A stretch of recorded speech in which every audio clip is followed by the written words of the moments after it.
What's up, everybody? Welcome to Homertown Hockey, presented by Slapstick Clothing. My name's Phil Bittner. As usual, I'm joined all the way from Minnesota by Colt and Gogger. What's up? I've worn my best Hawaiian shirt today, just for you. I really appreciate that. You're welcome. Trenton couldn't be with us this week because he was so upset about the Penguins beating Boston that even though Boston beat us yesterday, he's still not over it. He just couldn't bring himself to be here. Nope, he won't get over it. I say move on, but he refuses to move on. Yeah, well, it's possible he heard last week's episode. Just kidding. I can tell on YouTube that nobody did. Yes. Yeah, it's okay. It Except wasn't for our me. best episode. So, fortunately, in about 3 years, we're going to release a 4-hour cut of my original vision for that episode. Oh, yeah. Have you watched the Snyder Cut, man? No, not yet. It was 100% not the original vision for that movie. I refuse to believe the plan was a 4-hour fucking movie. I'm sick of people saying it was going to be 2 parts because the first 2 hours of that movie as a standalone would be fucking terrible. Let's move on. Let's move on. But, okay. It was pretty good, though. I've heard it's good. That was originally the plan for tonight until I remembered Easter was a thing. Plan for tonight is Godzilla vs. Kong. That's gonna kick ass. Yeah, we need to do some sort of Mortal Kombat related game when that comes out. See, I never played Mortal Kombat. Wasn't allowed at my house growing up. Wow. It was too violent for my mom. I had Mortal Kombat 3 on my Super Nintendo, and I have the whole original trilogy on Xbox 360. Jesus. Yeah, I used to have people come over after the bar closed and we'd play Mortal Kombat vs. DC at one point. I'm not a big fighting game guy, though. Same. Alright. Same. But, let's, go ahead. Oh, yeah, no, I just said that's all. Yeah, I was not allowed Mortal Kombat. But that game fucks. I've played it since becoming an adult, and it rules. Yeah, that's tough as a kid. No Mortal Kombat. What about Street Fighter? Same thing. Any of the fighting games were just too violent for my mom. And then we would go to there was one arcade around here that had like the stand-up, like Street Fighter and the stand-up Mortal Kombat, and obviously we would play. Street Fighter Pinball is a surprisingly good table. Oh, really? Yeah. I play a lot of pinball. I feel like way more than most people. Yeah. Didn't you say that you like got really good at pinball too? Oh, when I was a kid, down the street from my dad's house, there was this like candy store that they always had a pinball table. Mm-hmm. And me, my cousins, and my friend Ken, who I do the movie podcast with, we would always play there, and that's why I'm really, really good at South Park pinball, which now the arcade bar around here has, and I can just sit there and I still like have the where to hit to kill Kenny down like to muscle memory from both paddles.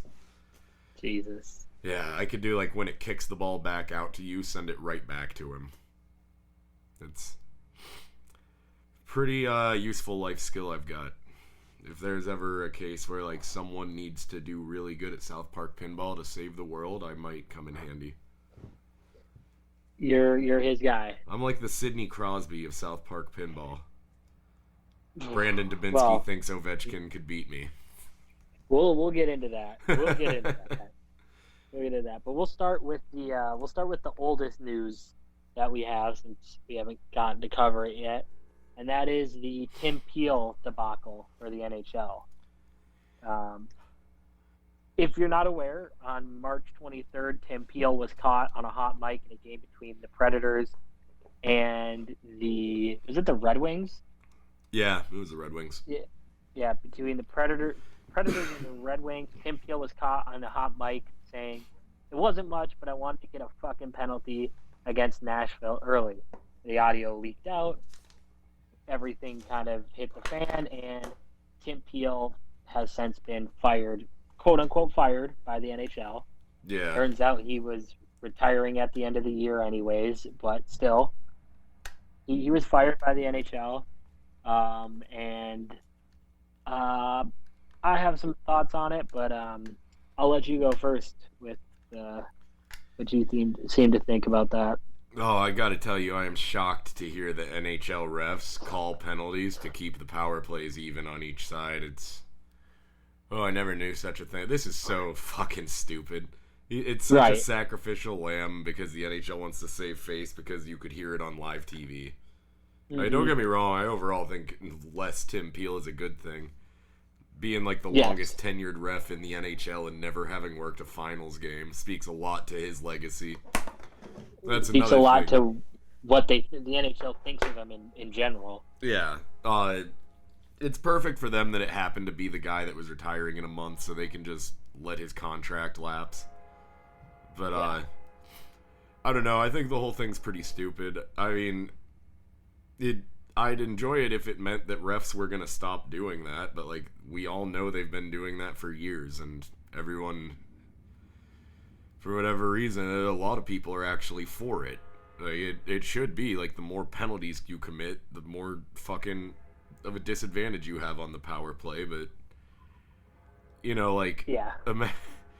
Imagine in baseball if, like, you know the ump is going to even things out so you can fucking throw one across the batter's box and know it's going to be called a strike.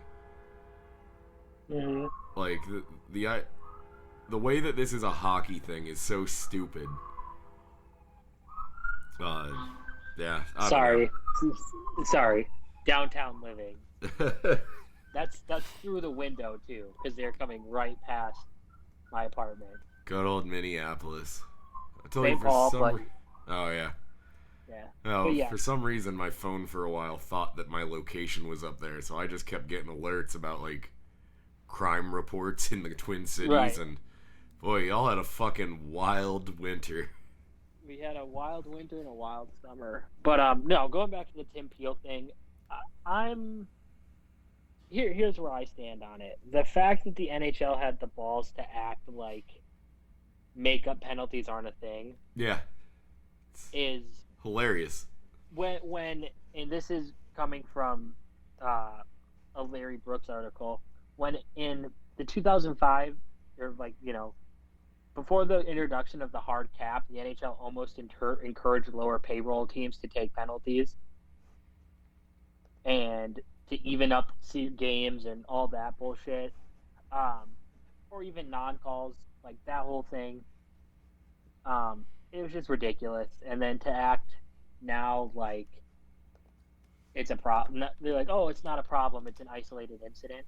Listen, I get that suddenly your lack of integrity for a game just got exposed, but Yeah. you have a further problem if we all know the refs in the last couple of years across the board, whatever sport, have been lackluster to say the least. But the NHL truly does have a ref problem on their hands, I think. Oh, there was just a play the other day. It was late in the game, Oilers up by a goal, and McDavid knows they're not going to call a penalty at that point, so just starts viciously fucking cross-checking a guy along the boards. Yep.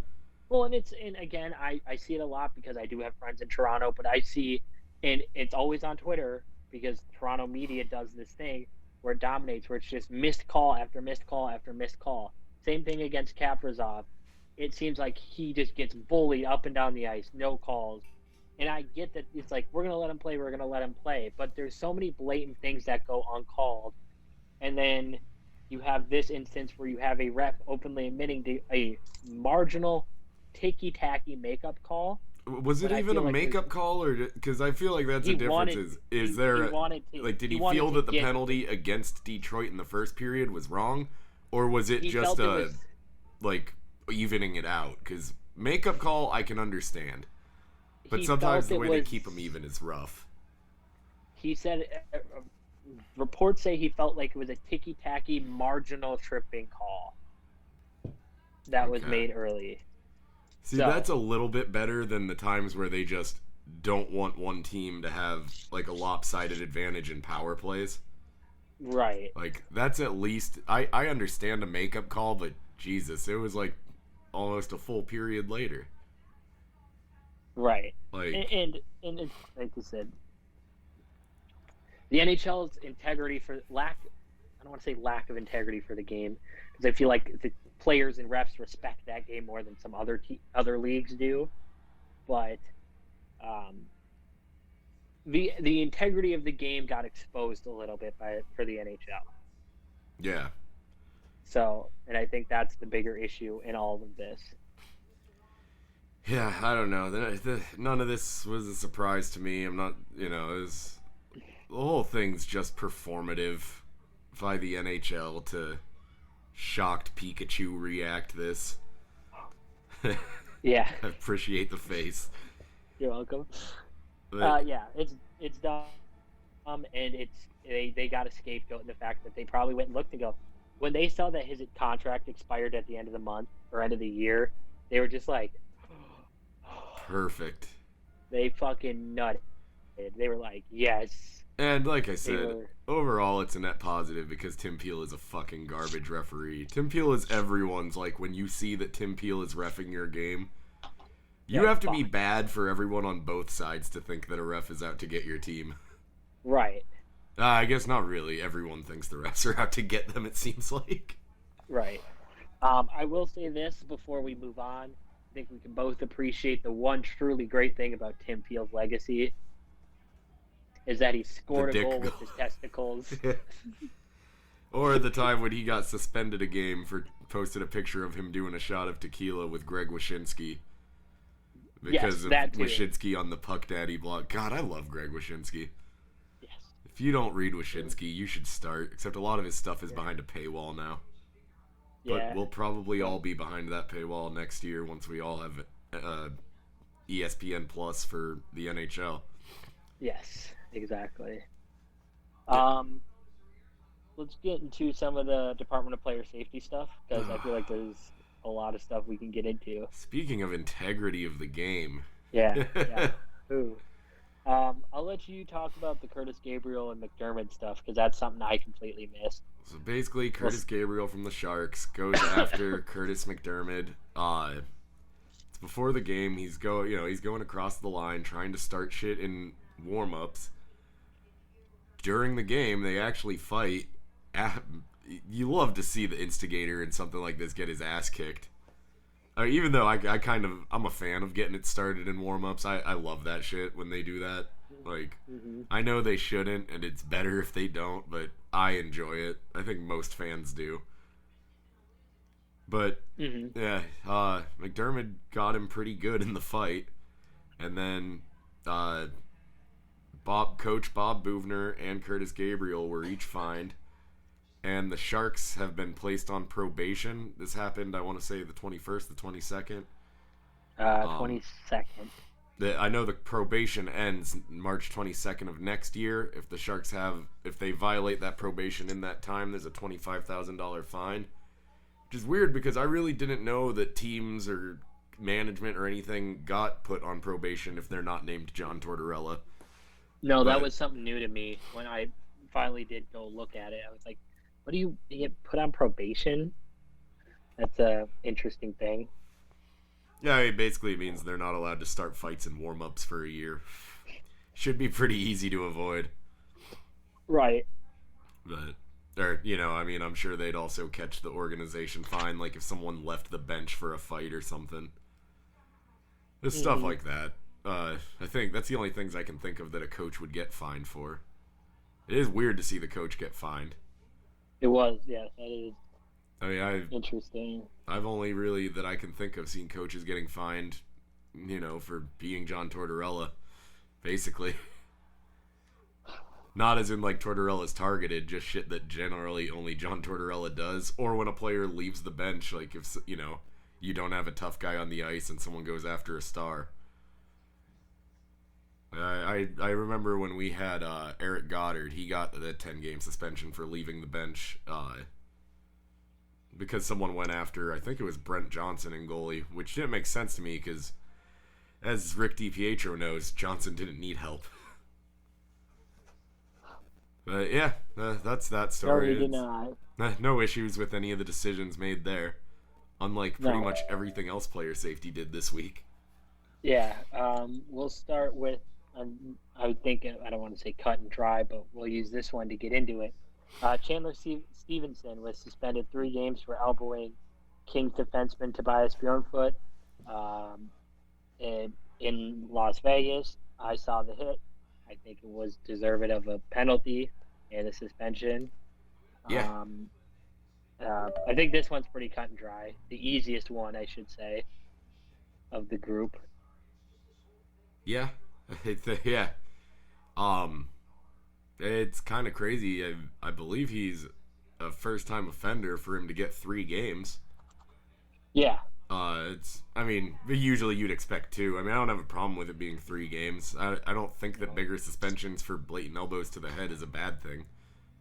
Right. The NHL said they heard Stevenson's argument that it was not his attempt to hit him in the head, but in the end, it was direct and forceful contact to the opponent's head. Yeah. Yeah. Again, it's the right call. The only argument 100%. against it is other decisions that the NHL made, but like I've always said, you should be complaining like that they didn't ring up other guys rather than that they did ring up this guy. Like, don't complain about them making the right decision. Like, the standard shouldn't be if they fuck up once, they should continue fucking up. Right. And now we can get into the ones that they fucked up. We can get into the ones that they fucked up. We'll start with the big one, the Connor McDavid elbow. Yeah. Connor McDavid, what day was that? That was a couple... Doesn't matter. Anyways, Connor McDavid a week ago or so was not suspended or was fined $5,000 for a hit to the head of Jesperi Kotkaniemi in a game between the Oilers and the Canadiens. It was one of the most blatant elbows to the head, left his feet, clearly made contact with the head. We were open ice. I don't think Kotkaniemi didn't even have the puck anymore, if I remember the video. Yeah, he had just gotten rid of it. Yeah, it was. Yeah, it met every criteria for a suspension. Yes, it did, and $5,000. You could start this because I'll get into the Oilers defending this side. Not defending it, but I'll get into Oilers fans. I believe I already know what you're talking about because I think I saw that too. Yeah, it's okay for McDavid to clearly throw an elbow with intent to injure to the head because sometimes he gets hooked and it goes uncalled. Yes. Yeah, I love that. Like, and then like people will say like, "Oh, intent to injure." It's like, what the fuck else do you throw an elbow to the head for? Mm-hmm. Like, it's like when someone knocks someone out in a fight and then they try to act like they didn't mean to hurt them or something. It's like you were throwing punches at each other. The goal there is clearly to hurt each other. Like, you maybe don't hope that the guy's concussed, but you meant to hurt him. That's why you fist fight somebody. Mm-hmm. Yeah, I don't know, man. It's a tough look. If it was literally anyone but Connor McDavid, this is a suspension. Yes. Yeah. There's like 3 players that maybe get away with this, and McDavid is one of them. Crosby also might get away with it, and Nathan McKinnon would probably get away with it. I think it's completely ridiculous, and I know it's a joke at this point, but if Tom Wilson does this, he's thrown out for life. And because it is a hit away from the pace or away from the direction of the play. It is clearly predetermined because he came all the way across, left his feet, made the contact. It was bad. It was gross. And the elbow to the head movement isn't subtle at all. He fucking throws his elbow, like, not like comes in with it up, but comes in and actively throws an elbow. And for some people, this is a 3-game, 5-game lifetime ban. Connor McDavid gets 2 minutes and a $5,000 fine. Yeah, because of all the tripping calls that go uncalled on him. Right, and which is totally ridiculous. But then you get like all the fucking CSI Miami people trying to go frame by frame, being like, see, main point of contact with the shoulder and it rode up, and it's like, no, it clearly the point of contact is his elbow on his head. It does. An elbow to the shoulder isn't legal either, especially if it rides up and hits the guy in the, like. Right. So many of the like the CSI frame by frame people I don't think Yeah. they actually understand what the principal point of contact means. No. It doesn't need to be the first point. It's not initial, it's principal. They clarify this several times a year, and people still don't get it. Well, and then it's like the other people defending, oh, well, he didn't even leave his feet. He left it after he made the hit. Still left his feet. Yeah. No, he left his feet before he made the hit, regardless. And it wasn't a hit that needed to be made. No, was not a hit that needed to be made whatsoever. And somebody said it's like I was reading something where somebody was like, "Oh, it's really hard for the league to justify suspending McDavid when he's not a repeat offender or has never been suspended before." And I immediately was like, he has been suspended. Yeah, in 2019 for a hit on Nick Leddy. Yeah. For the exact same thing, an elbow to the head away from the play. Yep. And I'm not going to go out there and be like, obviously Connor McDavid's a dirty player. But this is not, I would say this kind of retaliatory, I don't know if this was a retaliation play by McDavid, but this kind of, shall we say, aggressive play. Yeah. This is nothing new out of him. This is just something that people don't want to talk about him. A part of his game that they don't want to talk about. Because I've seen this before from McDavid. Yeah. Yeah. This is not a new aspect to his game that he suddenly is. It's not like, oh, Kotkaniemi got under his skin. No. This is McDavid like being McDavid. That nobody wants to talk about. Well, yeah, Kotkaniemi got under his skin, but that's that you can get under McDavid's skin, and sometimes when you do, he does something fucking stupid. Correct. Like, Correct. I don't know. I love this idea that, like, that's the other, like, it's okay because he doesn't do it all the time. Right, yeah. Like, just ridiculous. Is it like, what are we talking about here? He only every once in a while fucking elbows someone in the face. Right. No one does it all the time. Brad Marchand doesn't always lick people. Right. He did it like twice in like a week and a half, but right. Well, I think the other thing too is it's also not a great look for the Department of Player Safety in a year where they're obviously looking for hits to the head, especially elbows to the head. Carson Soucy's was suspended for an elbow to the head. Granted, like we talked about, his was bad. Yeah. I can think of 3 other suspensions this year that were Chandler Stevenson's was for an elbow to the head. Yeah. Like, Tom Wilson got 10 games for his. And honestly, like, or 7 games. You know, Tom Wilson got 7 because of his history, but like how worthy of a suspension it is, I'd say that the McDavid one is less debatable that it's worthy of a suspension than the Tom Wilson one. I'm not saying McDavid should have gotten 7 games because they're very different players in that sense. It's a 2-game suspension. It is a That's all you need to do. You stay in line in that 2 to 3 game range that you've been giving out for those exact same hits all season. It's easy. It is a no-brainer, and it proves to you that it kind of puts to bed the golden boy thing around him. Yeah. Well, I love the people breaking down what he makes per game and stuff, and into that what he makes for a 2-minute penalty, and saying that with the $5,000 fine, he still made like $580 for elbowing him in the head. Yeah, it's ridiculous. I don't know, man. It's a dumb play, and he should have been suspended, and it's not the only superstar getting away with something. I already mentioned Nathan McKinnon was maybe a player who could get away with this, and throwing his helmet at current like hot topic of this podcast, apparently, Connor Garland. Yeah, it's a funny play because like we'll talk about it. I've seen some people be like, "Oh, Garland completely overreacted to it," but you don't expect it. Yeah, no, something hitting you in the face when you don't expect it is. Because if you look, he's not even looking at McKinnon, and he kind of goes, "What? Oh shit!" Like, it's a fine. I mean, is it a dumb, ridiculous thing where it's like, oh, he's throwing his helmet back and he finds the guy?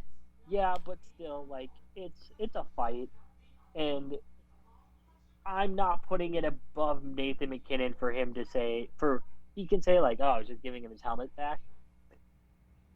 I'm not putting it past McKinnon to like have just thrown that helmet at him on Yeah. purpose.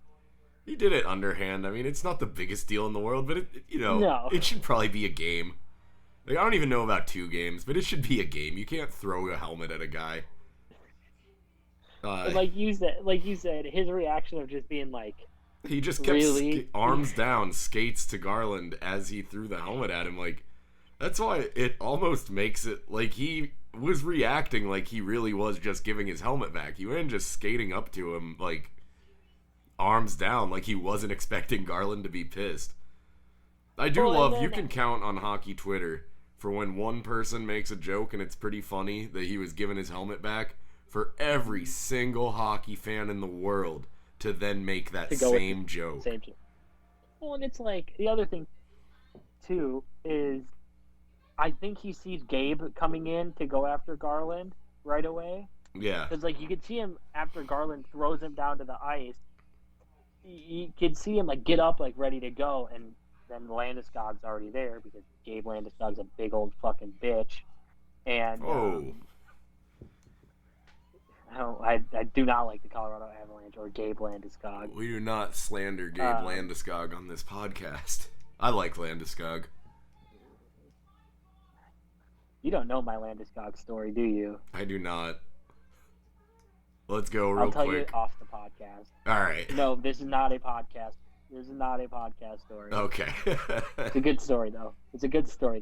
Gabe Landeskog famously stole Colton's girl. It's alarming how close you are. But anyways,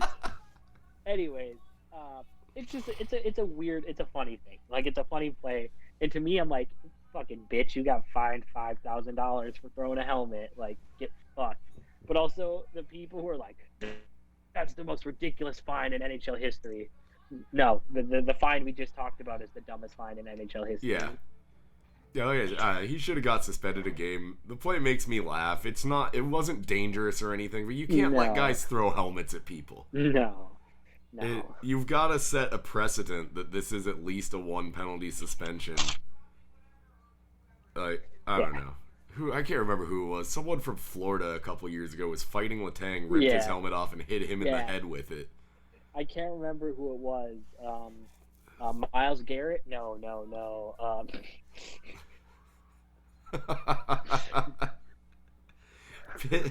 Pittsburgh has I don't know. As a Pittsburgh fan, maybe I'm just a little sensitive about guys getting hit with helmets between Letang and Mason Rudolph. Let's just hope that let's hope Connor Garland or Nathan McKinnon doesn't defend himself trying to say that Connor Garland called him the N-word or something. I mean, if we're talking about Pittsburgh backup quarterbacks, I just got to say rest in peace, Duck Hodges. What are you talking about? He might get a chance to play. He's signed elsewhere. He'll probably at least not be practice squad anymore. Register to vote. Register to vote. What a treasure. Heard you do duck calls. Want to hear me do one? He's real good at them. Our last piece. He's playing with the Rams now. He might actually be in that team. He might see the field at some point.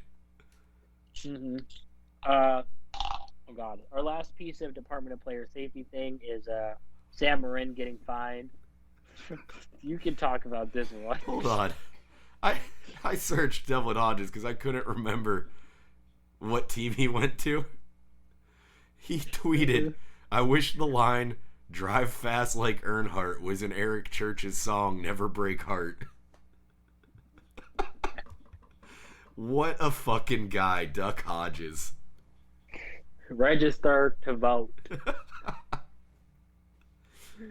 Oh, Jesus Christ. All right, you want to talk about the Sam Morin fine? Oh, it's just great. He gets into a fight. He pulls Brendan Lemieux's hair because, much like the entire Flyers organization, he's a little piss baby bitch boy. And, I don't know. It's a well-deserved fine. The Flyers, just in general, more so, it's just a pattern of disgrace coming out of this entire fucking team.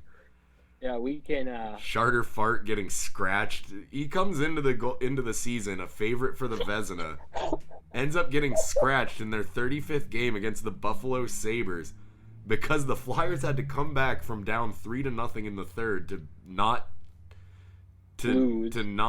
keep Buffalo from extending their losing streak to 8. And then the Sabres did end up winning to snap their 18-game losing streak. The next game they beat them 6-1. Yeah. I mean, I guess I'll say I think old Fart could have done that himself, but I don't know what the point of scratching him for that one was. Yeah. Yeah, man, this team's fucking terrible. Yeah. And then Brendan Lemieux gets traded to the Rangers for a 4th-round pick. From the Rangers to the Kings. From the Rangers to the Kings for a 4th-round pick. I think that's a fucking steal if you're Los Angeles. We've been talking about how Los Angeles is a tough team to play against. If that's the identity they're going for, they just strengthened it with Brendan Lemieux. Just adds so much more, not so much more, but adds a lot more grit to that lineup. I don't understand what the Rangers were not seeing in Lemieux that they gave him up for that little. Yeah. I don't know if that's a depth thing or if that's just a. I like that you end me talking about the Flyers before it goes off the rails. Yeah, 100%. Exactly what this was. Because I knew you, because you kept calling him Charter Fart, and I was like, well, this is off the rails. Do you think this is a Rangers kind of conceding in the season, or the Rangers thinking they have something potential?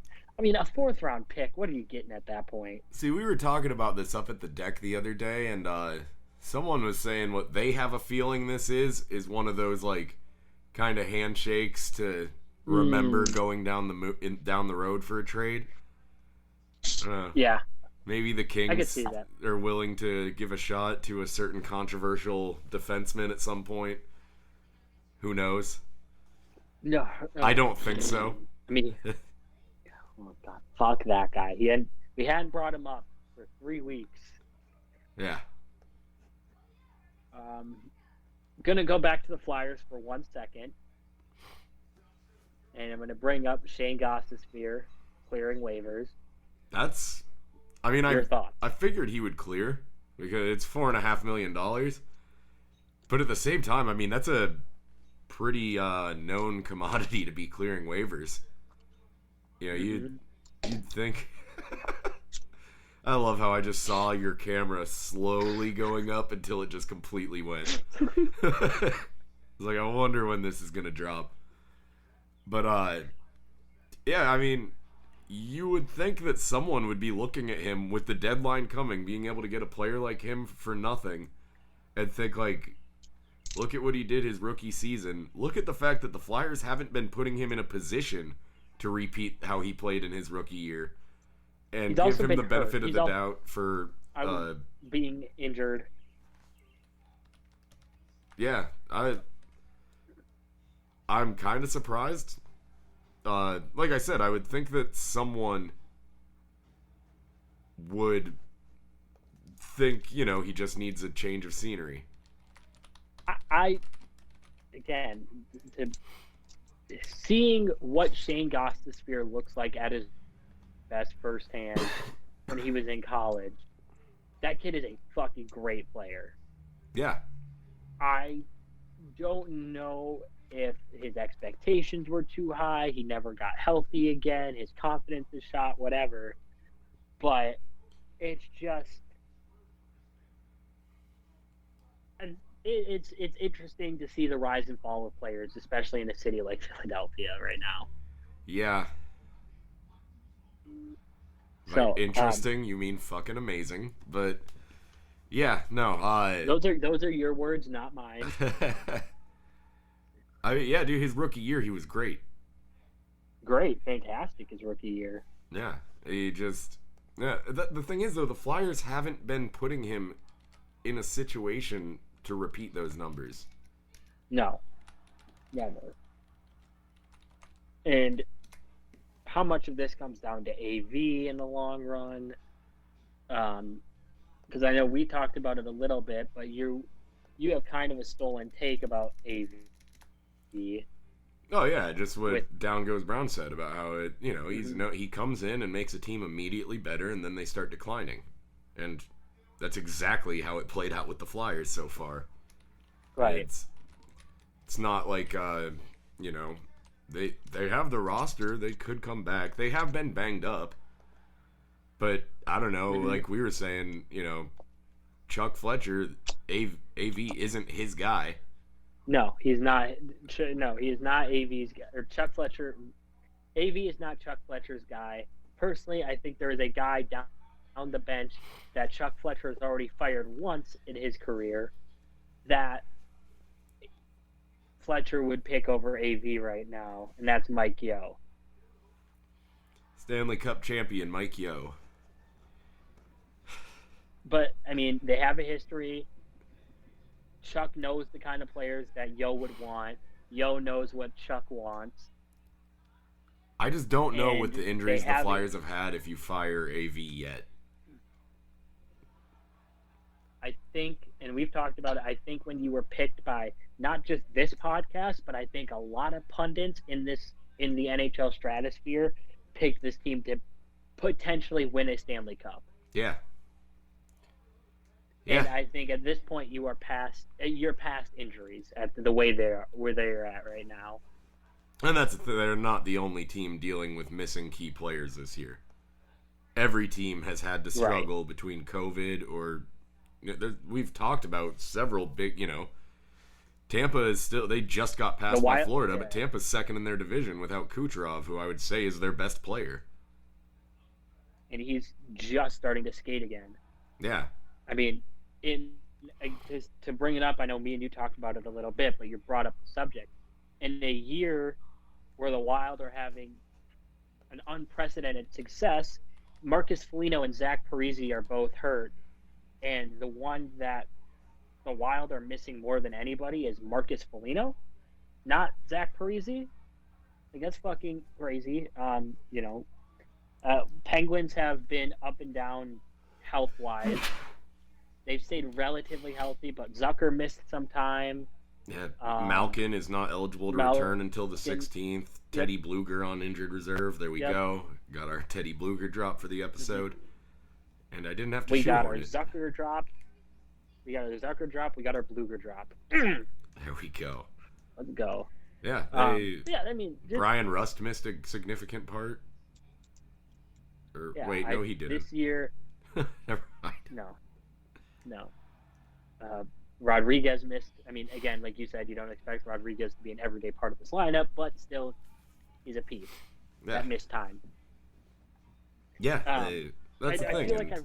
I feel like I read lower body injury a lot this year when it comes to some of the health reports. Yeah. And it's always important guys. Yeah, it's a tough year, and it makes it hard to blame injuries when you're this bad. Their only saving grace is that Boston is also struggling. Correct. But even then, Boston has a couple points lead with 2 games in hand over the Flyers. Mm-hmm. They've fallen down. Like, New York, you know, Flyers have a game in hand on the Rangers, but Rangers have the same points as them now. They're falling down into Rangers land. And it's real ugly. It is. It is. What else we got for tonight? We'll get the big stuff. I'll save the 2 funny stories for last. Well, 3. We'll save the 3 funniest pieces for last. We'll get into the serious stuff. The big news that came out today is that Kyle Palmieri is going to be scratched for the foreseeable future to quote unquote keep him healthy as they seek a trade. Yeah. So, Kyle Palmieri, the the alternate captain for the New Jersey Devils, on his way out, it would appear. Yeah, I mean, Palmieri's getting up there. He's not going to be, you know, this Devils team looks like they could be good sooner than later. It's still going to be a few years, and he's not scoring a lot this season, which is what you want to keep Palmieri for, so there's really no reason to hold on to him instead of seeing what you could get, and especially, he's been with that team so long, you might still be able to just sign him back in July. Correct. Correct. So I And I just let him I go don't make a think. I playoff mean, run with someone, and he's a solid pickup for someone else. He should that net was a pretty exactly what decent yeah, return. exactly what I was gonna say. I mean, the older guy, but it's one of those things where he's gonna be a rent event for somebody. Yeah, I think we've A, talked at some point earlier in the season. We've talked about how good Palmieri is. Maybe that was Henrique we talked because about because I always mix them we up. talked about Henrique, but I think Palmieri did get placed on waivers at one point Yeah, early in the year. yeah, those were like the Devils' only two players But for yeah, a while, so I tend to mix them up. right. But yeah, he would be. I mean, there's a couple other players right now that I would rather have, but like Kyle Palmieri would be a nice piece. Another again, we said this last year about the bubble, but you're gonna have another weird playoff run this year where you're not exactly playing. You're not going to be playing division rivals. It's just going to be. It's going to be a weird playoff season again. And I think having a stabilizing vet in the locker room like a Palmieri would actually be a nice pickup for somebody. Yeah, yeah. I mean, it's For you know, sure. for a team that's rebuilding and you know, probably right in the middle of it, not quite to the back end of that rebuild, but so far has some good moves. I mean, you know, we mentioned before the podcast Gusev being put on waivers. That seems to be fair to call a failed experiment, bringing the lead scorer in Russia over. But Yep. I mean that whole roster last season was a failed experiment of getting on paper a stacked roster and doing actively horrible with it, and then ending up trading it, half of it. Uh, yeah, I don't know, man. I think if you're the Devils, you see what you can get for him. And it helps that Jack Hughes appears to be taking a step in the right direction this year. Yeah, Not playing the best, but he's already tied his record for uh, goals all season last year. Uh, and then right. And he's playing well. Nico Hischier kicks ass. You know, again, not a huge scorer or anything, but a Yeah. really good fucking center. I I don't know if Exactly. Hughes. I don't know if you're gonna get the superstar that you hope for out of a number one pick like him. I think it's safe to say you're not gonna get the superstar out of Nico Hischier, but you know that's why you get another You're gonna first have round pick for think. Kyle Palmieri if you can, is to try to find that guy to go with these other just really Correct. good guys. Correct. I think with the way you said it, I think with Nico Hischier, you're going to get an above-average player. You're not getting a superstar, but I think at this point you can say he's an above-average player. And Yeah, he's a really good with, second center if Jack Hughes can develop yeah. into the really good number one center. And then I think with Hughes, I would say I think your hope that he could be an above-average center to, like, I think Jack Hughes is going to develop into Mikko Koivu. Gritty, he ends up turning into a more grit guy, assist guy. Kind of, he's going to win important faceoffs when you need him. He's going to play a long time in the league. He's good enough. He's not one of a bust, Yeah, but he's not what you were promised. he's good defensively. Even Yeah, what he's great promised, I defensively. mean, he's kind of a victim of being number one in the draft after the 2 years before the number one picks were McDavid and Matthews. Which we've talked about before. Yeah, Those I would say the three drafts follow. Well, really every draft following those back-to-back years, but specifically those next two drafts were really victims of who they were following. real quick, I just remembered this because we didn't write it down, but you were talking about lower body injuries, and I had kind of mentioned they snuck into first place.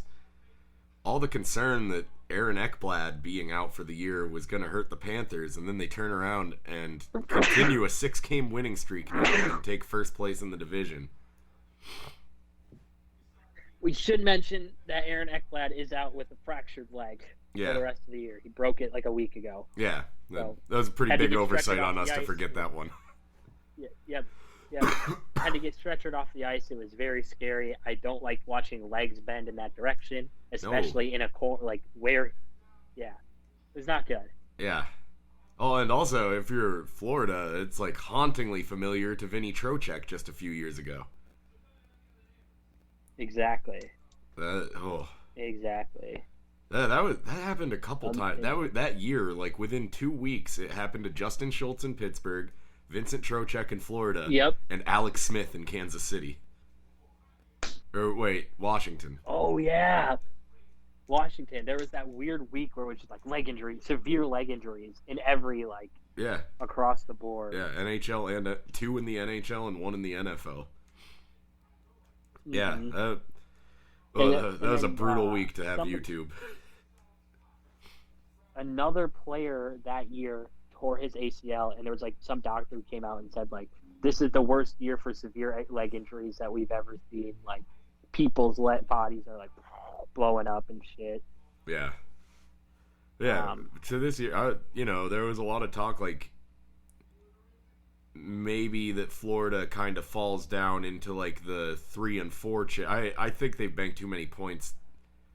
Like maybe falls down to where that 4-team race, Columbus, Dallas, Chicago, Nashville, maybe one of them has a chance of coming close to them for third.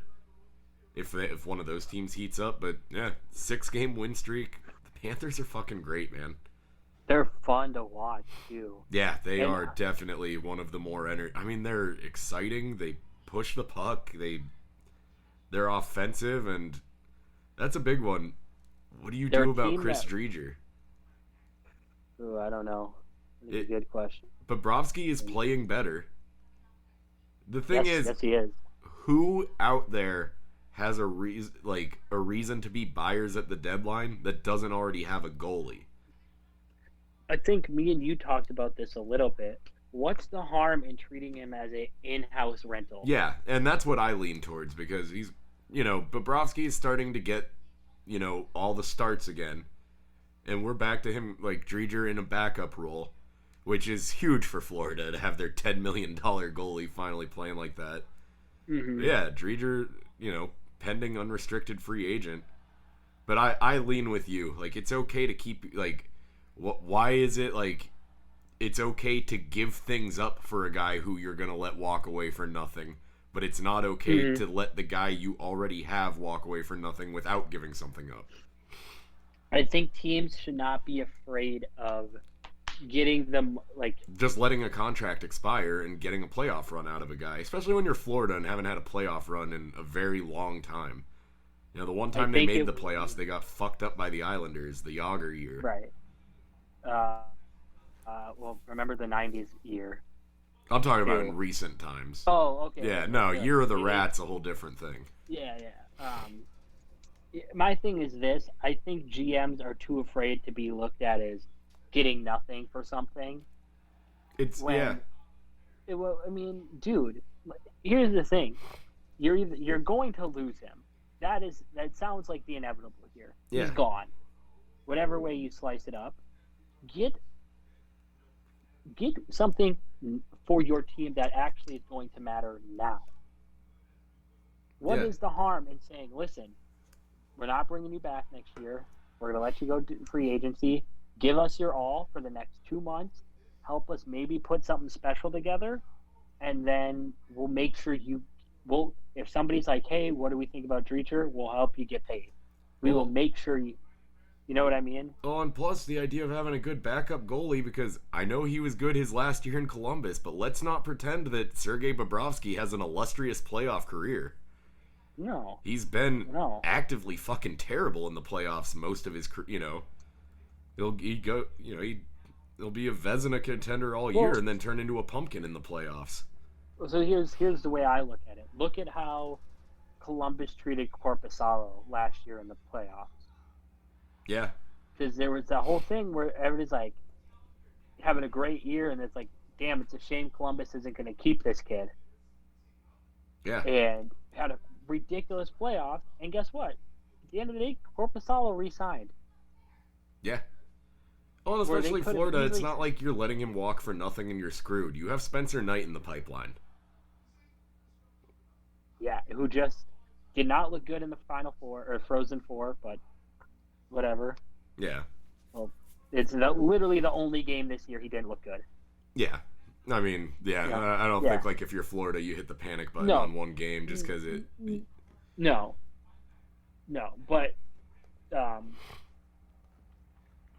Yeah, I don't know, man. I think it's ridiculous, freaking stupid. Yeah, the idea that you can't just keep a guy for a playoff. And that's the thing, though. I think if there's any team that can escape that narrative, it is the team that hasn't had a playoff run since, like, 92.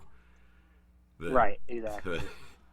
Even that, they had to, like, kill rats with sticks to gather that magic. And I think potentially Quinville's a guy who's like, yeah, let's keep this guy. Yeah.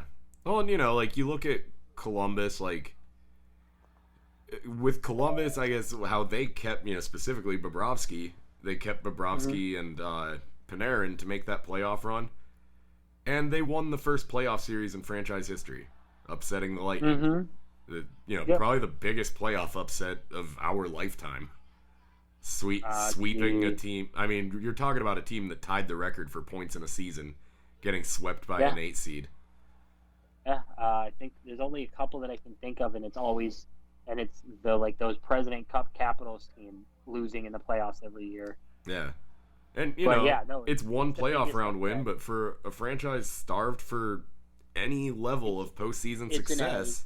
An iconic win. In the pantheon of NHL upsets, it's iconic. Yeah, and if you're Columbus, I mean, you've been a fan for 20 years, and you finally saw them win a playoff. It took them until 2014 to win a playoff fucking game. Mm-hmm. It ended with them losing the series in 6 to Pittsburgh, but even that was a big deal to a team like that. And at least Columbus had made the playoffs a few times, and by the time they got that playoff win, they were at least annually, wild cards, because that's what you get with John Tortorella. I had to take that little shot, but with Florida, it's even worse. It's like, this team. I would say that was actually, I would consider that one of the bigger upsets of recent years, was the Islanders destroying what looked like a really good Panthers team. Yes, I would agree too. This is a fan base that need, you gotta find a way to get people to watch this team, and getting rid of a guy at the end of the season who's a big part of the success you do have so far is a tough fucking look there. It's a tough look. Just because of this narrative that you can't let contracts expire.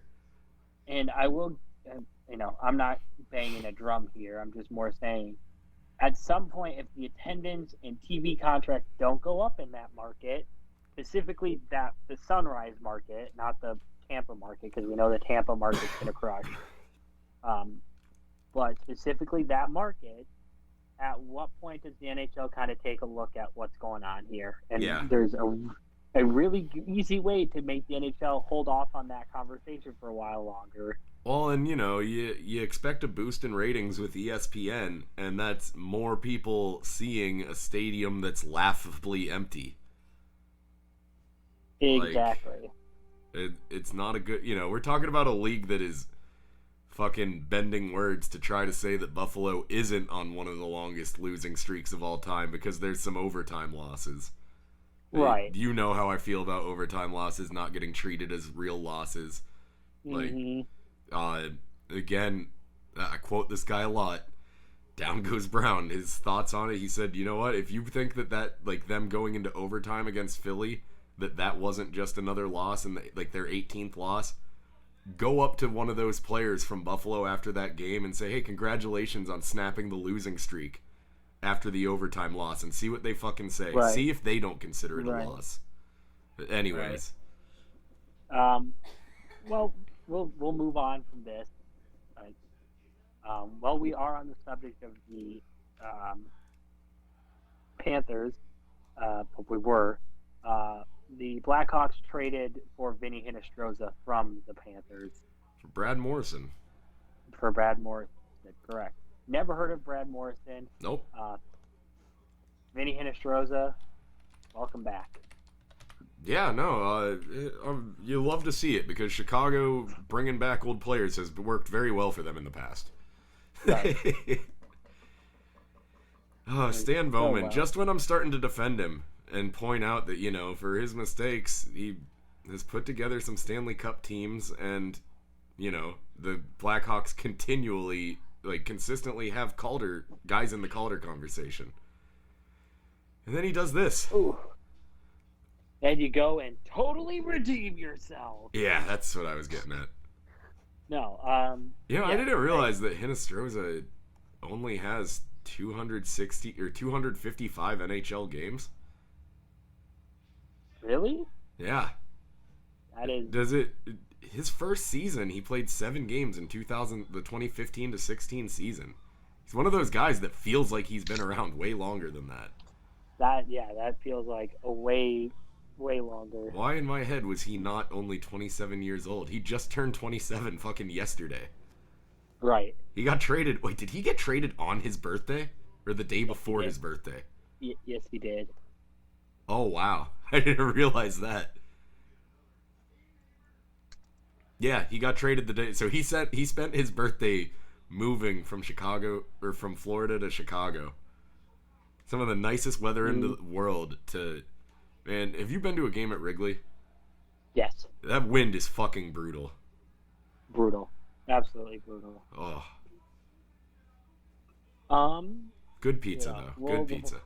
Great pizza. Tavern style. We'll end tavern style. Love deep dish because it reminds me of my childhood traveling there a couple times a year, but tavern style over deep dish. Not even close. We'll end this by more or less of we wish everybody good health.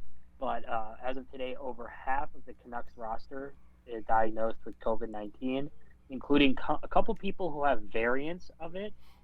Yeah. It sounds awful, and according to Darren Dreger, some Canadian players have become, quote, very ill after being diagnosed with COVID-19. Ferran Lelifji, I don't know, sorry, Ferran, also reports that certain members of the Canucks medical staff have gone directly to players' homes to administer IV treatment. Yeah. And it's tough. Yeah, it's tough for it, especially at this point in the season. A team that was finally, 6-3-1 in their last 10 games. Really started to play better hockey. I will say they're 6 points behind Montreal, who has 3 less games played. I'll say that is kind of a plus for Vancouver, is that they are on the upper end of games played. Actually, I guess other than Montreal, everyone there is. Mm-hmm. The Canadian division. Mute point. But a team that was starting to turn around, this is rough. And yeah, like you said, obviously, most importantly, okay. Aside from the hockey, you hope everyone's okay. And and it sucks, like you said. It's a team that was struggling at the beginning of the year, who seemed to finally kind of find a little something. As you said, Bo Horvat good, Canucks bad. I've been saying it for years. It just sucks. Just sucks. Let's get into some of the funny shit that happened. We'll start with Daryl Sutter's comments on Johnny Gaudreau's 500th game, if you want to take this one. Yeah, Johnny Gaudreau playing his 500th game. Before the game, they asked Daryl Sutter about it, and his response, and in classic Daryl Sutter fashion, it takes him like 15 minutes to say a sentence. But basically, his summary of his thoughts on the game was that he hopes that he plays with more energy than he did in his 499th game. And what an asshole. This classic Daryl Sutter. I kind of feel him, though, because coming into episode 16 of Homertown Hockey, I was saying I hope we record with more energy than our 15th episode. Hey, we did. I think we did good. I feel like we're buzzing a little today. Yeah, I don't know. I mean, there's not much to it. It's just classic Daryl Sutter, and one of the reasons why I don't think that a Sutter and Gaudreau coexistence is long for this world. Yeah. No, we've talked, again, as I've said a couple times now, we've talked about this. I don't see Johnny Hockey in a Flames uniform for much longer. No, there's no way. I potentially even, trading deadline's 8 days away as of tonight. Yeah. So, I potentially that could be over in 8 days. That's as soon as I think it could be over. Yeah. Yeah, so. I would not be shocked if he's not. I mean, yeah, like what do they have to hold on to, really? You're not going to make the playoffs most likely. There was an athletic article the other day where it was a bunch of former GMs saying, who are you most likely to get traded out of the Canadian division? And the two answers were Monahan and Gaudreau. Yeah. So, Boy. Yeah, right? Yeah, that's basically admitting defeat. I mean, at that point, why not just trade Kachuk too? Right, exactly. See, Kachuk brothers line in Ottawa. Ooh. But I mean, you know what I mean? Like, what's this team? They've been talking about trading Sam Bennett. I mentioned in the group chat my dream of Sam Bennett in a Penguins jersey. Continues to grow, but it's like it's Bennett, it's Gaudreau, Monahan, Giordano. They could blow that thing up, and I think that's kind of why they brought in Daryl Sutter. I mean, I would say that would be one of the better cores. Probably the best core of the 2020s to not win a Stanley Cup. On paper, Monahan, Gaudreau, and Giordano. On paper. Yeah. And at one point, Dougie Hamilton. At one point, Mike Smith, Cam Talbot. Like, go through the list of players that have run through that Calgary team. It's a big part of it is just goalies underperforming out there. Right, and that too. But like, you look at those teams from 2005 to like now. I mean, you had Jerome McGinley. They did a video series called Untitled about how disrespectful it is that McGinley doesn't have a title.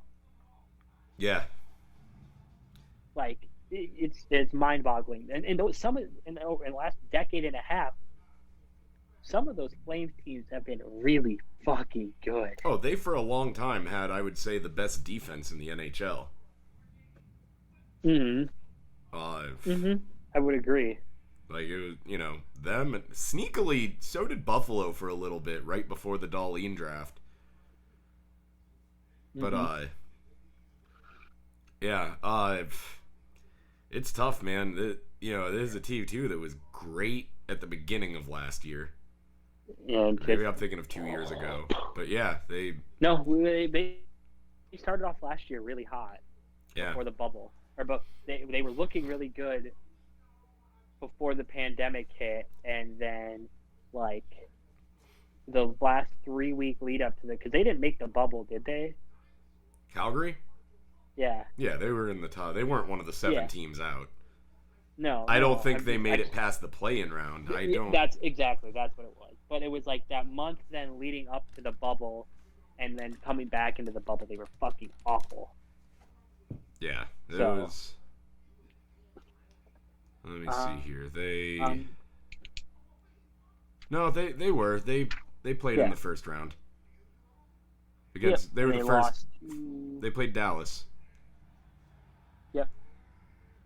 But yeah, point stands. It's at times a really good team that can't get shit done. For sure. Erik Karlsson and his Apple. Let's talk about this.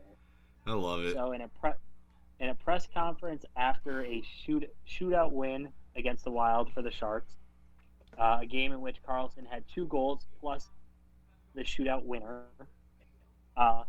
was asked, "Is this your best game you've ever played?" ? Essentially a hat trick, including the shootout goal. Karlsson answered after biting that apple and said, "Not even close." I love when people try to push the shootout goal as basically a hat trick thing. Yeah. While simultaneously, like, it's kind of died down, but there was a long running, like, people giving Washington fans shit for throwing hats on the ice when Ovechkin scored in the shootout. Yeah. Yeah, I mean, I you just love it from Erik Karlsson. He don't give a fuck anymore. And it fell again. There we go.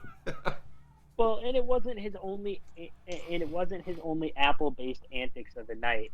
They were asking him about them playing better, and he had the poor intern or whatever mute his mic so he could throw the apple at somebody walking past the Zoom room, point, laugh, listen to whatever question was being asked, You see him look and unmute it, and he just goes, "Yeah, man. I don't know.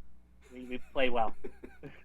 And everybody's just like, Eric Carlson gives no fucks anymore, and you can just see it. I mean, to skate in the shootout, he just skates down and said, "Fuck it."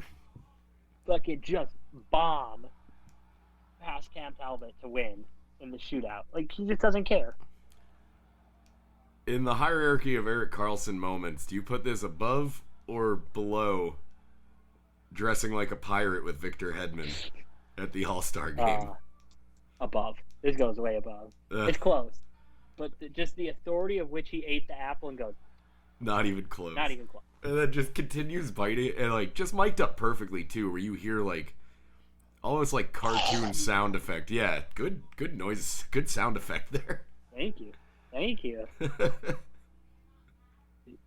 It's pretty good. Oh, between me farting and you pretending to eat apples, we're coming up with some good audio theater here. Hell yeah. Well, let's wrap up tonight with the Dubinsky tweet, shall we? Yeah. Do we want to do a favorite, least favorite? I've got a couple ideas for what we could do. We could knock out. I was thinking gummy candy tonight. Gummy candy? Yeah. Okay. We're just going to do a whole series of candies. We'll just do candy. All right. So first, the Dubinsky tweet. Yeah. Do you have it and want to read it? I do have it. So Brandon Dubinsky, when did he tweet this?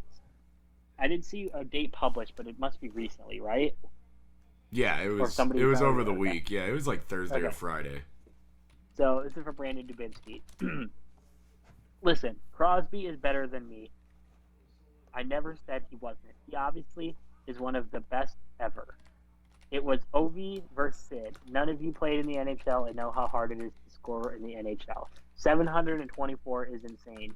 Sid just whined way too much, and Ovi shut up and played hard. End of tweet. Included in the tweet was the hockey reference comparison between the two players. The hockey reference where they have, like, Ovechkin in 160 games has 3 more points. Like, no one's debating that Ovechkin's the best goal scorer. That's what I don't get there. Ovi in 164 more games played has 6 more points. Yeah. Yeah. And if you want the breakdown of that, it's 724 for Ovechkin for goals, 585 assists for Ovechkin, 476 goals for Sid, 827 assists for Sid. To be that number boggles my mind. Yeah. I'll say that Josh Yohe sent a tweet that I think perfectly. Penguins beat writer from The Athletic, Josh Yohe, summed up my thoughts on this pretty well. He tweeted, "We are getting a little sensitive. If a member of Nickelback were to offer an opinion on the Rolling Stones versus the Beatles, would anyone really care? Same should apply for Sid and Ovi." You are beautiful. Colton is rubbing his belly at me. Yes. It's real hard to read a Josh Yohe tweet with that going on in the background.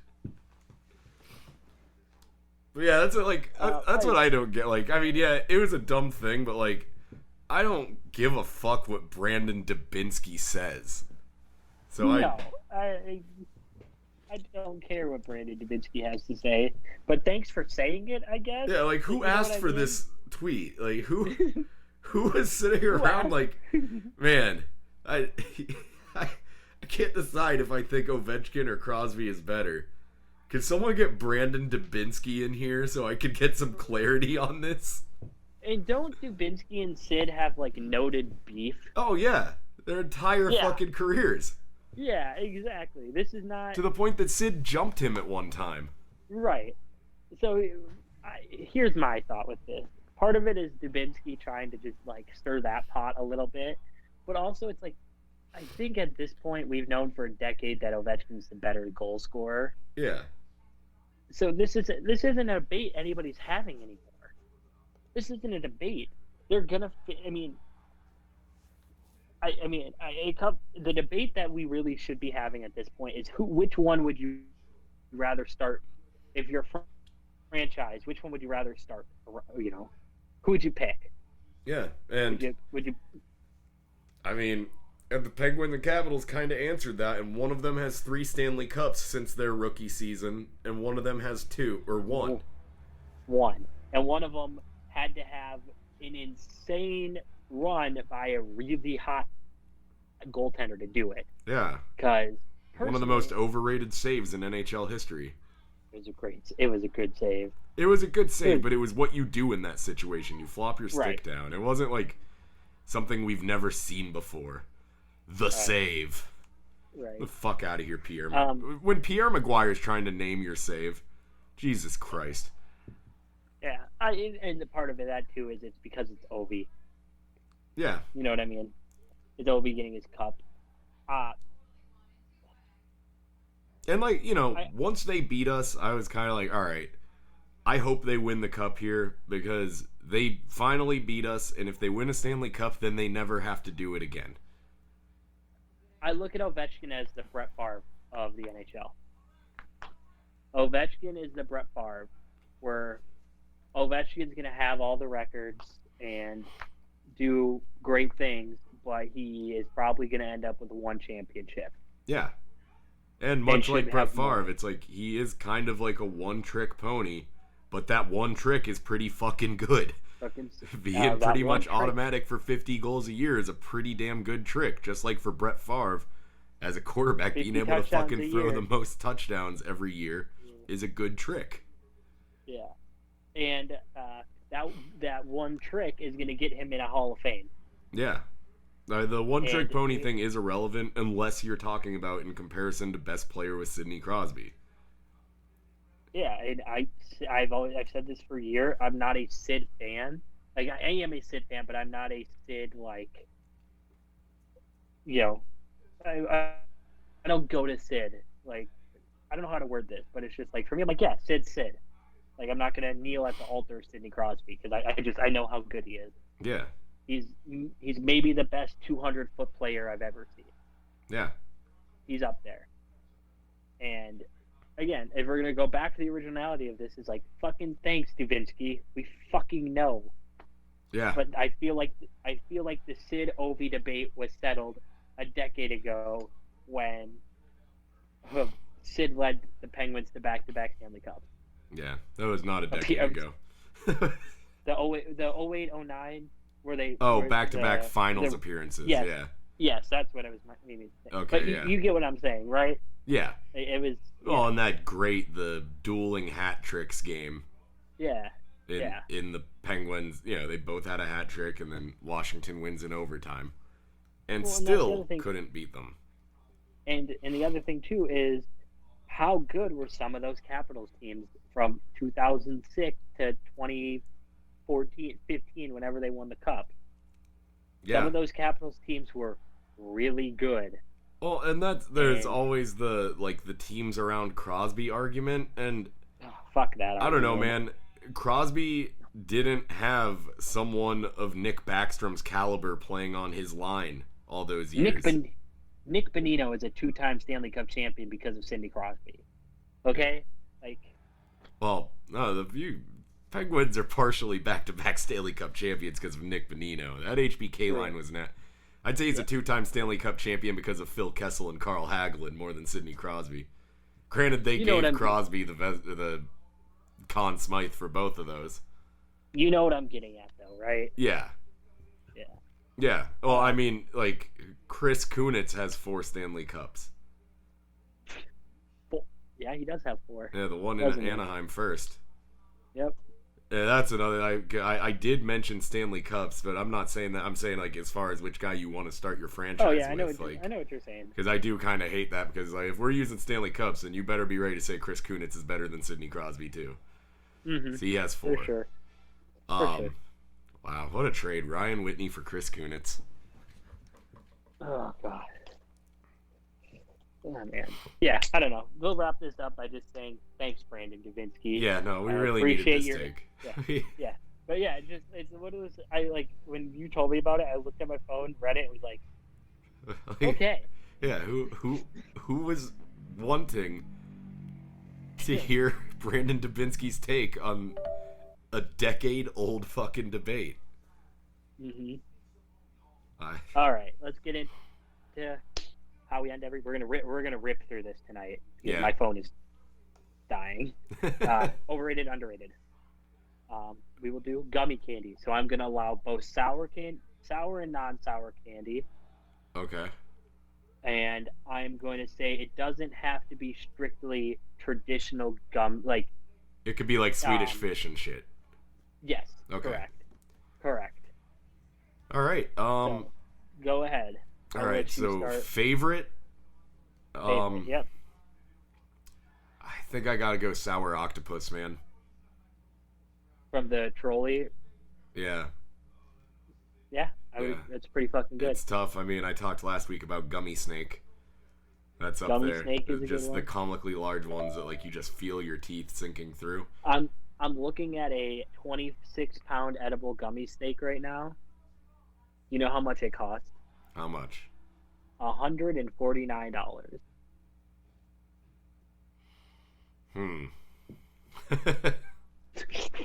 This makes me feel things. My favorite is easy, not even close. It is Sour Patch Watermelon. Yeah, that's a good. I think you said that as your favorite candy period last week. Of all time. Yeah, because we candy bars. If we said but yeah, favorite candy period all time. Let's go. Least favorite. Right. Oh. I can come up with. It's hard to say. I like gummies. I mean, really, I guess I'd have to say any sort of black licorice. I'll count black licorice in there because you can get some of the gummy black licorice. Yeah. I have two that qualify into this category. The one is Jolly Fruit or Juju Fruit. Oh yeah. Whatever my dad had them all the time when we were a kid, and they always tasted stale, and they always were like concrete in your mouth. Yeah, and they stick to your teeth. Yeah, it's like a bastardized version of gummies. Exactly. And then another least favorite of mine is any of the gummy lunch snacks. Oh, like I the like edible, like the cheeseburgers and pizzas and stuff. Yeah, I think they don't taste right, personally. Yeah, you don't like a gummy Krabby Patty? No, I don't like a gummy Krabby Patty. Wow, I don't know about that, but all right. Mhm. Overrated. This is a tough one, man. I really like gummies. I know, same. But I have very strong takes on gummies. I might have to just say... Jeez. Why don't you go ahead? Maybe you'll say something I can just agree with. Gummy sharks. Oh, I like gummy sharks. I can't agree with you. Go ahead. It's not that I don't like them. They're just not my first choice. And it seems like they're a lot of people's first choices. Or top 3 choices. I haven't had a gummy shark in a long time. We had a candy store in my town growing up where you would go in, get the bag, and it was by the pound and whatever weighed in the bag. And I always got the gummy shark last. It's kind of like somebody's gonna eat these. So that was me. Gummy shark, not my favorite. People love them. They're my overrated candy. I'm gonna have to go with one that I kind of hate to say this because I do love them, but Twizzlers. Only on the grounds. Are we counting Twizzlers as gummies though? I mean, I counted black licorice. Okay, then yeah, I'll count that as a gummy. Okay, that works. I love Twizzlers. Don't get me wrong. I eat a lot of Twizzlers, but the fact that there seems to be such a consensus that they just shit all over Red Vines when I think Red Vines are great.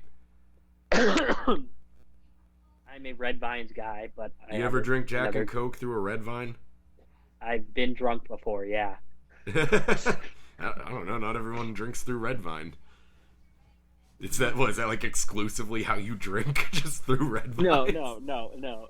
A nice cool IPA through a Red Vine.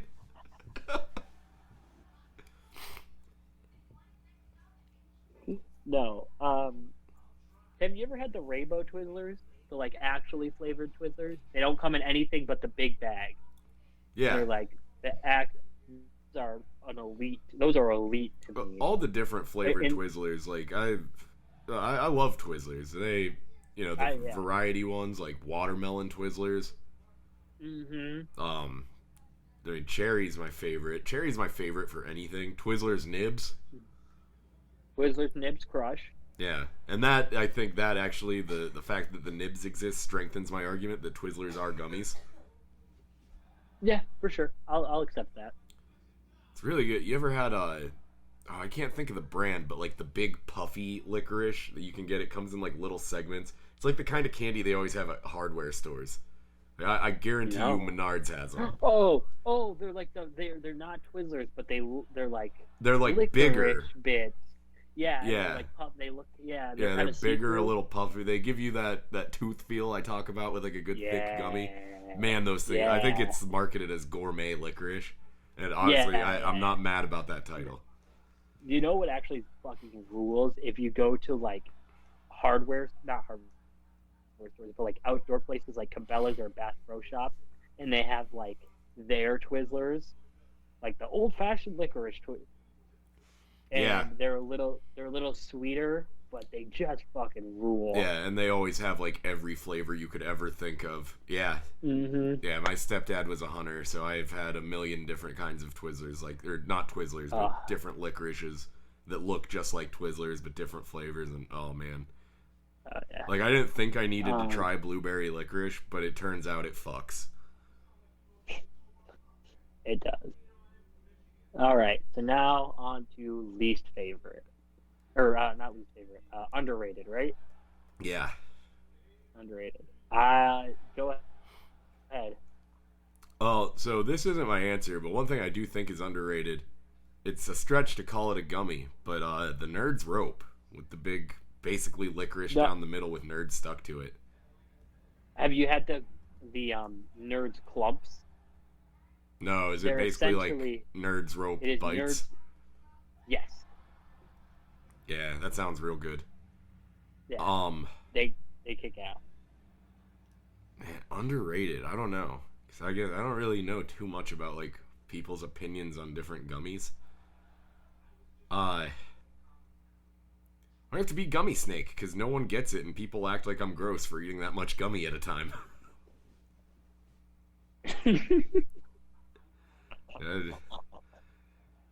I shouldn't have to feel embarrassed bringing that up to the register at Hy-Vee, but I do. No, you do. Oh, that's so funny. Gummy Coke bottles. Dude, that is mine. That 100% is mine. The Coke I was bottles? literally about to say that. Yeah. The Harborough Coke bottles. Yeah. They do not get the love they deserve. And you get the Harborough Star Mix that has like the gummy snake, like the two-headed snake, the cherry rings, Yeah. and there's never enough Coke bottles in there because I'm trying to make Coke fucking gummies with the cherries and the Coke. What if along the lines of Gummy Snake, they made a gummy Coke bottle the size of a Coke bottle? That's ballsy. I think that would be the amount of sugar that is in an actual bottle of Coke. Yeah. Yeah, you might be right there. Yeah, it's gummy cola. I love those things. The sour gummy colas kick ass too. If you've ever had those, Yeah. those rule. Anything from the Harborough family, like Haribo. Haribo. I'm sorry, I don't know how to pronounce it. Have you ever read the Like- reviews about their sugar-free gummy bears? They make you shit. I've had them. Yeah. They make you poop. The tales that feel like long-winded tales of like dates being ruined by gummy bears and Right. shit. Right. Oh. Dude, it's like Haribo has the cherries, the fucking sour gum or the sour gummy bears. They've got the Smurf ones. They've got the dinosaur. They've got the snakes. Like, dude, they have so many amazing thing. So in the argument of, is it Trolley is the one that makes like all the octopuses, basically all the sour Yeah. brights? You would have to go with Haribo over Trolley. Haribo, not even close. I might have to go with Trolley just for the sour James Harden beardies. What? Dude, look them up. James Harden gummies. They are all shaped like they're like weird beards or something. They had them at the gas station down from my house for quite a while, and James Harden gummies. There it is. Let's see. What the yeah, fuck? weird Trolley sour bright weird beards. Weird beards. What the fuck? That's I gotta go with Trolley just for the creativity. Of course, they do not look like James Harden out of the bag. No. But Oh, they made a sneakers one too, and then they released a sneaker to go with it. yep, Of course they did. yeah, but who else out here is dedicating a line of gummies to James Harden? You know what? That's fair. That's fair. Just every animal you can imagine. And then there's always gas stations have their like buy two for $1. Like those are usually pretty solid. You can't really go wrong with like just gummy bears. No. And the Haribo, Haribo. the way you said Haribo, they can. I don't want to say they're expensive. They're not expensive, but they cost more. Yeah. But I love them. I have them around. There's a deli that sells. There's a European deli in Minneapolis that sells all of the European exclusive ones. So you can get they have essentially sour spaghetti string ones that are like pinwheels, or they have like loose pinwheels in the bag. Like if somebody unraveled all the gummy pinwheels and put them in a bag and tossed them in sour bullshit. Ooh. Apples. Man. I miss when movie theaters had the like mix and match a bag candy. Yeah. Man, I love finding a candy store that has that shit. There's a place in Pittsburgh that just had like whatever you can fit in this box for $5 or something. Yep. Or like by the pound. It was almost like barbecue by the pound, but candy by the pound, where you got the bag and there were like buckets everywhere and you just scoop shit in. Yeah. I had to seal the box I got one of those for my nephew in Pittsburgh. Mm-hmm. I had to seal the box to keep myself from getting into it, because that's when I was introduced to gummy penguins. Mm. Yeah, pretty good. Interesting. Interesting. Well, shall we end this for the night so you can watch King Kong? Yep. Sweet. Yeah, that was my idea for overrated, underrated, was best either crossovers or just like epic showdowns. I'm gonna write that down so I don't forget for next time. Yeah. Does Mortal Kombat come out before our next episode? Because we might have to do overrated under. Oh well, I guess you're not too well versed in Mortal Kombat, and nope. I can almost guarantee Trenton isn't. So maybe that's a bad one. No, probably, but we can figure it out. It comes out April 23rd. If we could figure it out some other time if we choose to go that route. Yeah, I can do research. You have 19 days to get into Mortal Kombat. Sweet. I will do my best. You beat all of like 57 games. There's 57 games. No, there's not. There's a lot though. Jesus.